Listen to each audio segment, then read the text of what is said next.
rescue his friends in the end, and this was how it happened.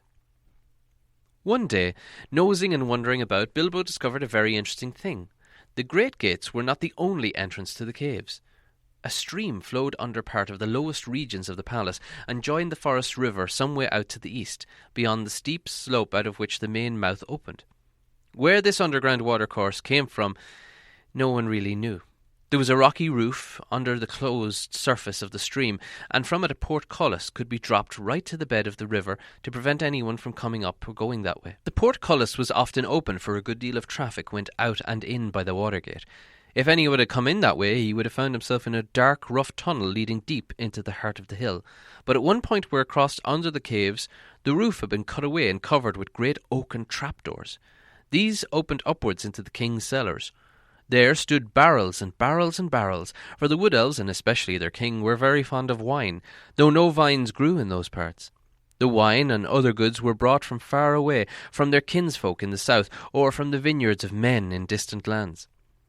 Hiding behind one of the barrels, Bilbo discovered the trapdoors and their use, and lurking there listened to the talk of the king's servants. He learned how the wine and other goods came up the rivers, or overland, to the long lake. It seemed a town of men still throve there, built on the edges of the far water as a protection against enemies of all sorts, and especially against the dragon of the mountain. From Lake Town, the barrels were brought up the forest river. Often they were just tied together like big rafts and poled or rowed up the stream. Sometimes they were floated onto flat boats. When the barrels were empty, the elves cast them through the trapdoors, opened the water gate, and out of the barrels floated to the stream, bobbing along until they were carried upon the current to a far place down the river, where the bank jutted out, near to the very edge of Mirkwood. There they were collected and tied together and floated back to Lake Town, which stood close to the point where the forest river flowed into the long lake. For some time, Bilbo sat and thought about this water gate and wondered if it could be any use for his escape for his friends. And at last he came to a desperate beginnings of a plan. The evening meal had been taken to the prisoners. The guards were tramping away down the passages, taking the torchlight with them and leaving everything in darkness. Then Bilbo heard the king's butler bidding the chief of the guards good night. "Now come with me," he said, "and taste the new wine that has just come in. I will be hard at work tonight clearing the cellars of the empty wood, so let us have a drink first to help the labour." "Very good," laughed the chief of the guards. "I'll taste it with you and see if it's fit for the king's table. There's a feast tonight. It would not do to send up poor stuff." When he heard this, Bilbo was all in a flutter, for he saw that luck was with him, and he had a chance at once to try out his desperate plan. He followed the two elves until they entered a small cellar and sat down at a table on which 2 large flagons were set. Soon they began to drink and laughed merrily. Luck of an unusual kind was with Bilbo then. It must have been a potent wine to make a wood elf drowsy, but this wine, it would seem, was the heady vintage of the great gardens of Dorwinion, not meant for his soldiers or his servants, but for the king's feasts only, and for smaller bowls, not for the butler's great flagons.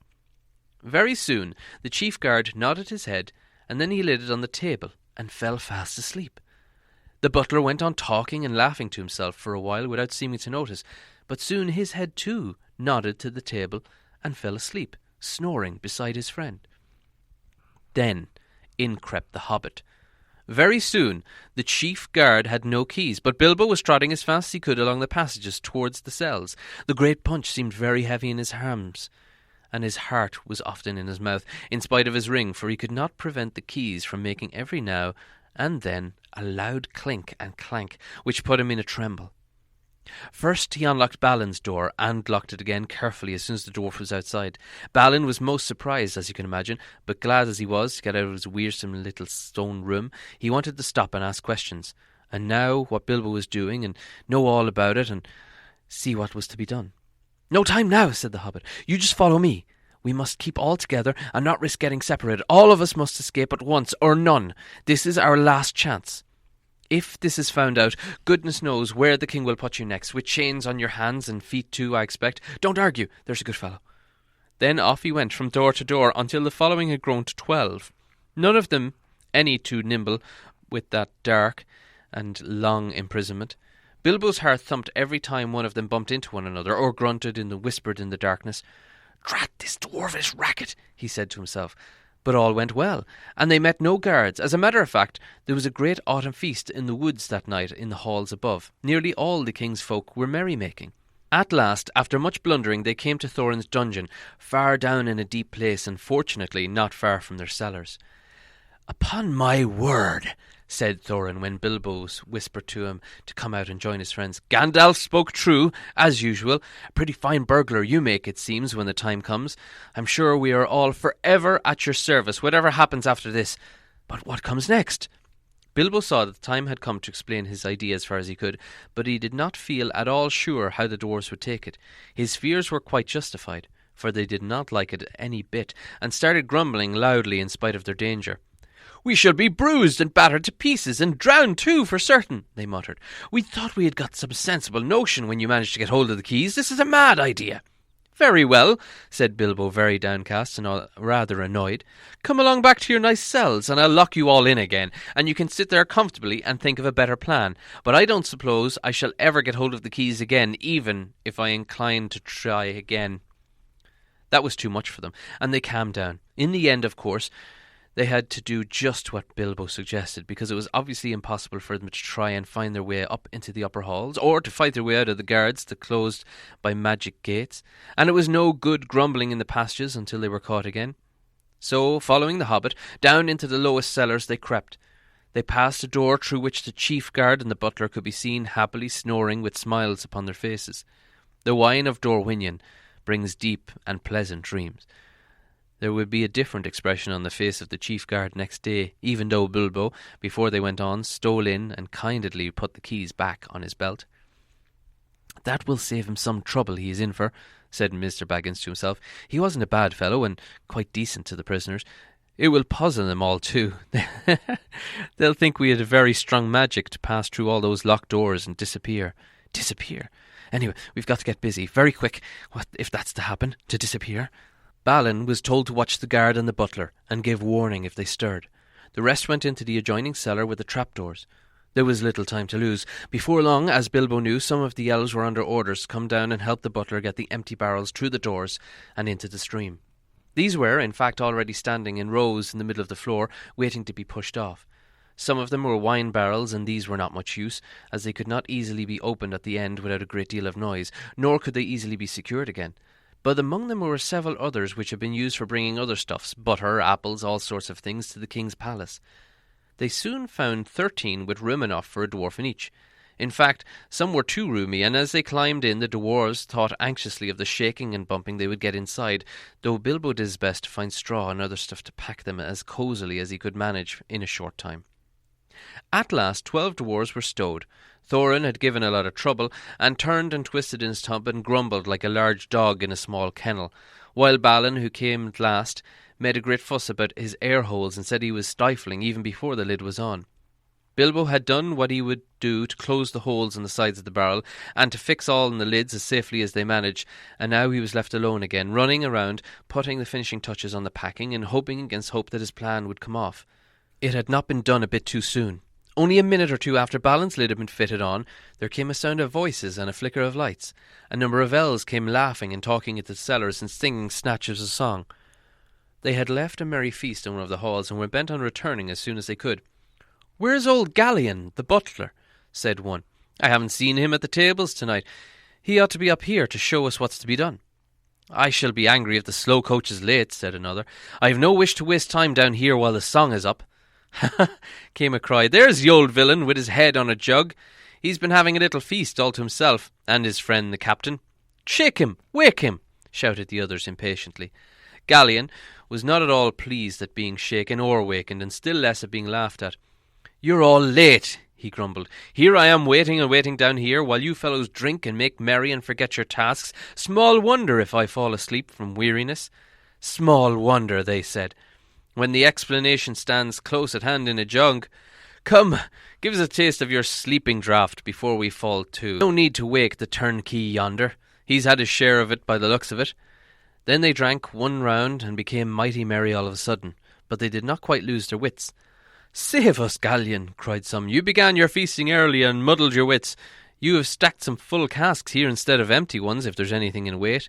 "Get on with your work," growled the butler. "There is nothing in the feeling of weight in an idle tosspot's arms. These are the ones to go, and no others. Do as I say." Very well, they answered, rolling barrels to the opening. "On your head be it if the king's full butter tubs and his best wine is pushed into the river for the lakemen to feast on for nothing." Roll, roll, roll, roll, roll, roll, rolling down the hole. Heave ho, splash, plump, down they go, down they bump. So they sang, as first one barrel and then another rumbled in the dark opening as pushed over into the cold water some feet below. Some were barrels that were really empty, some were tubs neatly packed with a dwarf each, but down they all went one after another with a mighty clash and a bump, thudding on tops of ones below, smacking into the water, jostling against the walls of the tunnel, knocking into one another and bobbing down in the current. It was just at this moment that Bilbo suddenly discovered the weak point in his plan. Most likely you saw it some time ago and have been laughing at him, but I don't suppose you would have done half as well in his place. Of course he was not in a barrel himself, nor was there anyone to pack him in, even if there had been a chance. It looks as if he would certainly lose his friends this time. Nearly all of them had already disappeared through the dark trapdoor, and get utterly left behind, and have to stay lurking in a permanent burglary in the elf caves forever. For even if there had a chance come for escape the upper gates at once, he had precious small chance of ever finding dwarves again. He did not know the way by land to a place where the barrels were collected. He wondered what on earth would happen to them without him, for he had not had time to tell the dwarfs what he had learned and what they had meant about the barrels and going down to the wood and the lakemen. While all these thoughts were passing through his mind, the elves began merry singing, and sing a song about the river door. Some were already gone to haul on the ropes which were pulled up the portcullis at the water gate so as to let the barrels out as soon as they were all afloat below. Down the swift dark stream you go, back to lands you once did know. Leave the halls and caverns deep, leave the northern mountains steep, where the forest wide and dim stoops in shadows grey and grim. Float beyond the world of trees out in the whispering breeze. Past the rushes, past the reeds, past the marshes waving weeds, through the mist that rises white up from mere and pool at night. Follow, follow, stars that leap up the heavens cold and steep. Turn when dawn comes over land, over rapid, over sand. South away and south away, seek the sunlight and the day. Back to pasture, back to mead, where the kine and oxen feed.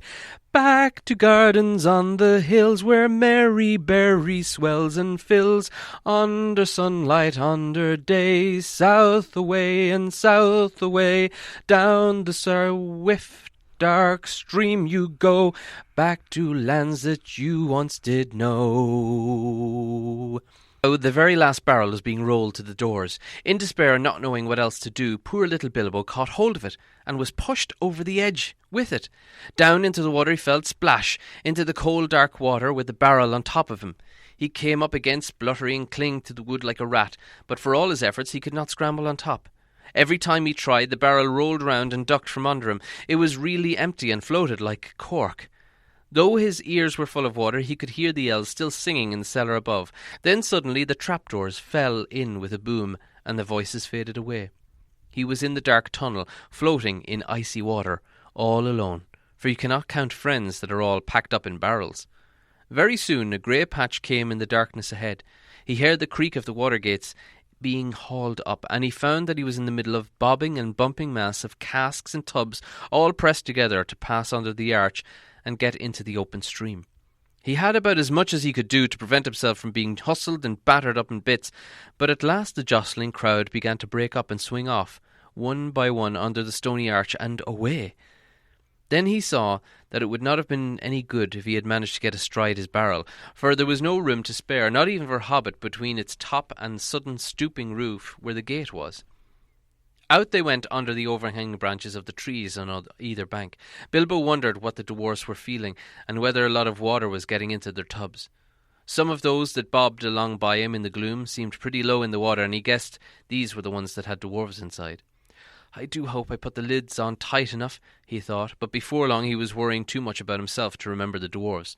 He managed to keep his head above the water, but he was shivering with the cold, and he wondered if he would die of it before his luck turned, and how much longer he would be able to hang on, whether he should risk the chance of getting let